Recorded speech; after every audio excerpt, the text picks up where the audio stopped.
Maame Serwaa a woye actress ewo kuma wudun mu no Maame Serwaa awie school na Maame Serwaa school na wawie no ade osu ene amane ene yawdie abre yenua ba Yaa Jackson adentia awusia edine Adwenepahene aka Enkratam King Kong be ma yefa ne yere anim enye fom wati ase yenua ba Yaa Jackson na wo osu adentia because kuma wudun no ono ene Maame Serwaa na no mo pre challenge kese pa wono obi ehunu se Yaa Jackson de wo ya akorapa ai Maame Serwaa nam sese bi no okuta body body ya tamu eto obi ehunu se de we na Maame Serwaa benya anofo no ene eto no won se Ghana de obi atirim se so obesa na so nya nofo ntem ne to ntem a mema ne de da rough ntima Yaa Jackson no na oruso na chengelenge yo ati ase na oso no body ne eya achengelenge for de eno ma Ghana for no ebe resin sembebregu eye Maame Serwaa so se na wo ba bia wadri se sie ena sie wo twempena kese sei eno tam na eye Maame Serwaa amefiri mu no we de we Ghana for no chechi abaya na nesa anu odene to bia no se Maame Serwaa de kongo duru ba bia Yaa Jackson na enim se ono de kobeko school edru achiri ame se Yaa Jackson ni o on de woni kote no Yaa Jackson pu de kan ye de ewo ye ai na Maame Serwaa so de enam school mu no okoba enam no kasa de Maame Serwaa big congratulations to you watimi awie eye university ai say de Yaa Jackson atena wo se na nsambay ene se Ghana for ebeka fa me ho uko social media no so Yaa Jackson de ne de aye aho awrowro ene be hunu na ne turum hwe obehunu na ne no fu hunie obehunu na we nie ti Yaa Jackson wonkrakra no ho ba de be Maame Serwaa si dress na or dressing decent or no for what you say but the way Maame Serwaa dressing is tie no onye yi no basa Maame Serwaa so nya de onya nwoye ba ko Yaa Jackson a de o si yi no ho no a ayese wasan ya abom 1 a woto na ye ne ba no odi yawo ese so kom fi odi a esu a Yaa Jackson to a wo su no wo si ye moham yo ana me meto anko school bi wo so de nyum to na eso nyum kro to ayemfa anyum ye hu ba bi ewo Maame Serwaa na se wasan start to a movie sika kra say ni nyina no the school piato wo school tato te se da busia Yaa Jackson na enim no ono de wa fa ngosi ba bia wo on de oda so owrowro no ho but Maame Serwaa de etimi awie school eno ene say men judge book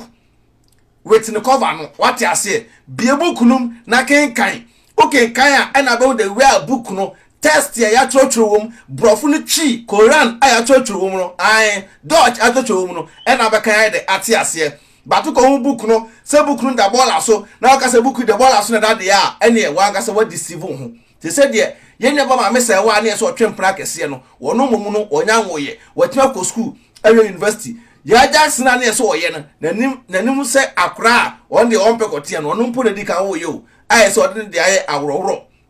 e social media no so no ai we de ensem a ekono Yaa Jackson sanu jaisu ai enkachi school de unya nyinu do ba bia wetimi ato aso ai de akọ na gusu na awrowro ho Maame Serwaa so de so be kata no ho ai obesima kata ho na yenkwe what you say ti Maame Serwaa big congratulations to you what is from Adwenepahene na busia what is say pepe what you have ho modene ayo school de Ghana for kafa ho nyina no wa amra de amem ba bia o Maame saman eda bia no ame no obe feel proud eni be gi ai de ama say on ti asimpo no what me achieve e your dream dia nese why ya dia tap send use promo code Adwenepahene bogum na benya discount Announcement Enterprise we your POP ai de edamount Destiny Roofing and Steel Trusses eso aboard down so edamount Jata Cement pebi na fasil dan na dachen obey enhira YouTube channel no Becky TV what is Adwenepahene TV so so de board juma what is Facebook ba bia Becky TV Adwenepahene Becky Media so no trinity board juma den monko all our platform no so video bia platform bia won sabe de won sabe ka Becky Media am already the enfi. Peace out. Odo, mi kokro ma ba o. Na mpato ko edo he ma. Mi wo fa bie mo se me send ni ska wo Ghana. Ma me na so wo fa send ni ska ni kwa so kokro. Na ma ye ne den. Tina fi na send there. E kwa bet na me. Me announce tap nka. Dia. Tap send. Na no so ye dia. Apo aba obia da no dugu ne phone so. Na wo dey register the send ska kofi. Ayente ne hwe. Sa. Na wo kwa bo ko trace ka extra. man mesrɛ me can for tap send amount so you so iPhone and also over time no app store no download the go phone so Android phone so no Google Play no download the go phone so mesrɛ and I will send the so mesrɛ o first transaction be no why so we hear promo code no so about Adwenepahene Adwenepahene edegu yes ntimpacho uboguma wo euro kwa da obenya 5 euros free before the some party for some can tap send amount who America so Canada there mama $10 to miss now man how oba won for say and kwa ponti no bi akwaso pe mpacho wo biara no na eko some kwa ponti dem download this see atena fie mpacho na relax no one say mpie kwa ponti be me hu say me kwa ponti mama na ade a am de krompo ni say first one no so credit card nko a and net there tap Paul amount mo say dikanfo obehu ye mobo wo se unsu normal bank card utimi dey register SMS ko fi asem de atadwe yate de ti tap aba ama hiafo say send this kan ko Ghana na rate no so kama yenche bi bia mama mesrɛ me ka fa ma on se wani age ni anu ni me no ye bad power and chantem ti mesrɛ promo code bogum na ho hia me Adwenepahene I nanya 5 euros free no more Canada so in US so benya $10 say your day me ade for the uni say na tap ya kama tap send abusia rate mo hene auntie si na from you hello auntie si mo we POP no any TV unit no na few painting no so any company na kama Anaspo Enterprise na who pictures was na mama okay mama hwe wow I didn't ever say akwa me fi look kama Anaspo Enterprise wait a minute ko di 1000 chem sister na mister there ne da na wo si say Anaspo Enterprise anu ko ni POP ni fi painting ni bibia de ma no anti sinya me hira we de o ma Anaspo Enterprise wa me fi ne kama pa me ko mi sister o bra what drew hanom okay enche obedru ha wo o ma wie POP no o ma send you pictures yeah me de ne ntam na fa pictures ne be che na me dem talk up pentem sa ya fe wo mesro fa brem ye ntam atumri ka why na me dem e twa me gina ha e twa why sister yeah me come me POP ne wo he sister so to me say me talk up Anaspo Enterprise sister me so POP ne pa de sister ti wo de POP no hwe na e twa gu POP wo POP ni e no ma ye na sa TV set no so na kitchen no so na aye sister na ma ye fie wonum bibia Anaspo Enterprise wo si fie na person mo ye POP ma wa Anaspo Enterprise we POP amount omo sa aye TV unit e ka ho omo sa to fie tiles nyina Anaspo be sa your kitchen amount Anaspo asan I do windows asan hye wo danim nyina glass na window no kromo ya sister what to type open normal estimate na omo mo to 70% ye se be sika nya we de omo number wo he omo number ne good screen so e twa gu no omo number ne gu so e twa gu ni timi sra Anaspo Enterprise and once oba kira omo say Adwenepahene TV na say be POPs di omo ye POPs number 1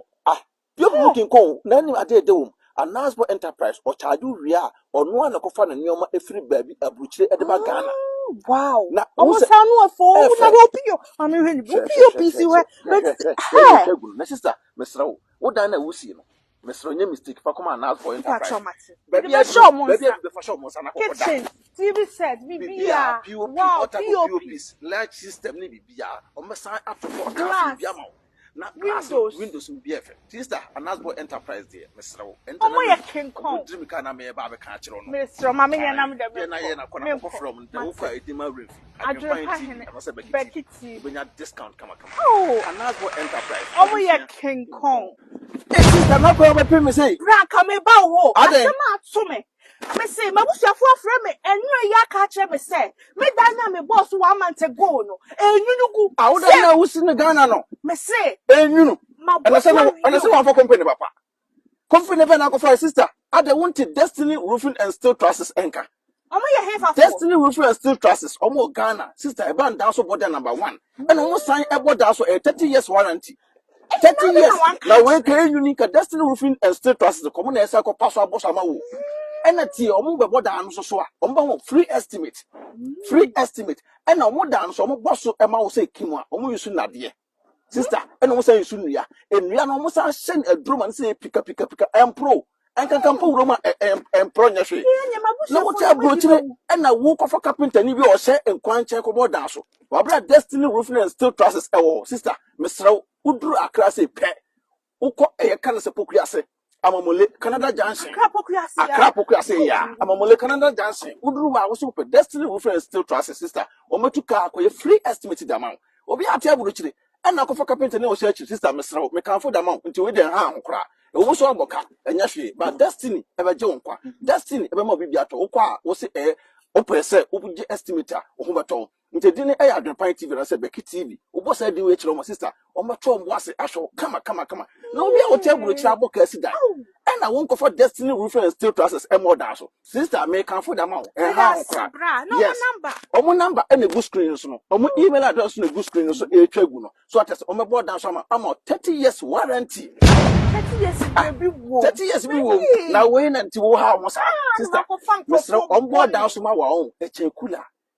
one to fire more than krompo na oda obeda e no mo down so mbo so a enso to enye teta wo on board down so ma da bi on board down so on mo be so wa abrochire Destiny na tidin on mo be so wa abrochire to on board down so a wo de ma ayefo enye teta ti makanfo da ma on to we de mesra wo wetim no mo ankasa akonnect straight abusafo bi ani